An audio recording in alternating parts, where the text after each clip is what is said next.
They say the city writes its stories in scars.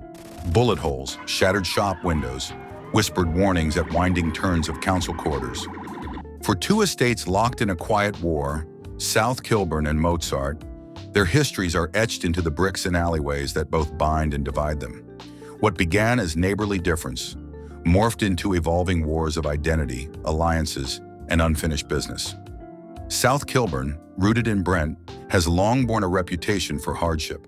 Towering blocks, dense passageways, and stories whispered in the dim glow of streetlights conceal lives perpetually in contention. The nearest neighbor, Mozart Estate, across the Westminster border, shared this architecture, but also the tension. Postcode war is a phrase used casually by pundits, but its gravity became manifest in shootings, kidnappings, and raids that defined these estates by fear as much as geography.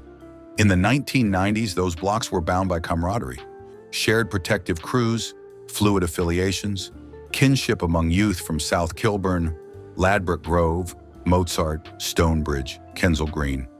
They spoke of feuds seated in money, envy, and escalating disrespect.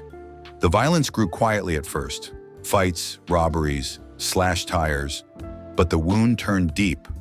As the new millennium turned, the feud mutated. The era brought stabbings and shootings and tit-for-tat exchanges. The influence of U.S. gang culture seeped in, with red and blue bandanas marking affiliation like ritual flare-outs, Bloods vs. Crips motifs adopted by London crews. Brent's underground churned bloodlines and beatings into a recognizable signature. The South Kilburn Estate's FAC, firearms cartel, moved guns across turf like weapons were currency and silence was permission. In 2007, the tension exploded into daylight. A dawn raid stormed the South Kilburn Estate.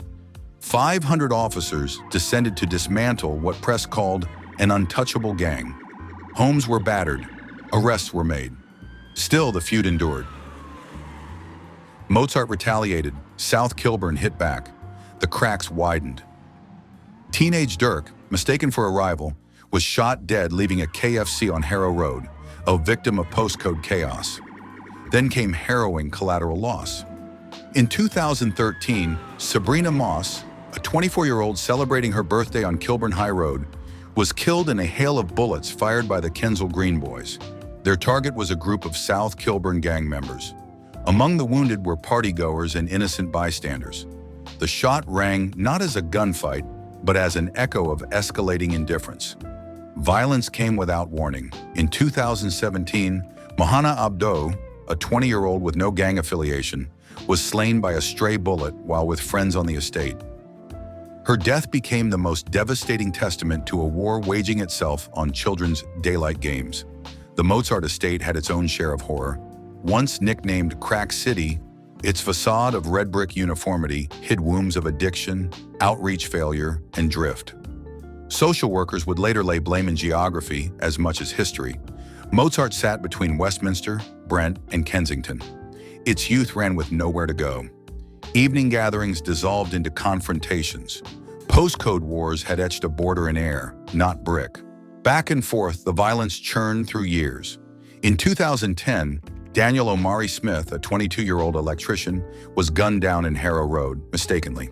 The ground soaked with unintentional blood, and innocent ended because proximity equals suspicion. In 2010, a 13-year-old disappeared for 24 hours, claiming kidnapping, pistol whipped, ransom demanded. The boy was found battered on Harrow Road. Parents were horrified. The MP for Westminster North, Karen Buck, echoed public disbelief. "It's like something out of the Wild West," she said. The hunt for solutions felt too small for the shape of the violence. Still, no stories encompass half the horrors. A BBC feature captured Mozart's nocturnal unrest. Clusters congregated outside corner shops, fighting, chasing, 2 or 3 in the early hours. A silent alarm blinking just beneath the pavement. When you say postcode war, it's easier to visualize the maps than the eyes scanning for rivals. Yet much of the bloodshed went unsolved. Murder rates across most of Britain have high solve rates. Here behind the postcode frontier, killings evade justice for decades. The system unravels itself around these estates, where witness fear collides with cramped corridors. This narrative of escalation includes alliances too, some underground, some overt. Kidnapping, assassinations, ambushes, and reprisals became signposts for territories. In 2004, Leon Playboy Labastide was executed over a drug feud gone wrong. Gunshots ricocheted through Stonebridge and beyond. Turf lines drew gang maps that only mothers and outreach workers knew how to traverse safe. To its credit, the state did respond.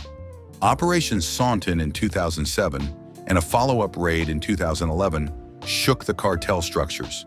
Youth programs and redevelopment slowly reclaimed spaces. Yet when crime returns, it returns by underground lease. All this violence comprised a cultural terrain. That same tension drifts into drill tracks, underground rap, and conversations in youth centers. The feud remains a topic of raised voices, fireside retelling, lyrical diss. Yet beyond the rhythm, there are mothers sobbing, funerals that no one wants to attend, and a younger generation who moves with memory. Today, South Kilburn and Mozart look different through the lens of gentrification. New housing towers pop up. Coffee shops dazzle the refurbished. But those streetlights still flicker with codes older than bricks.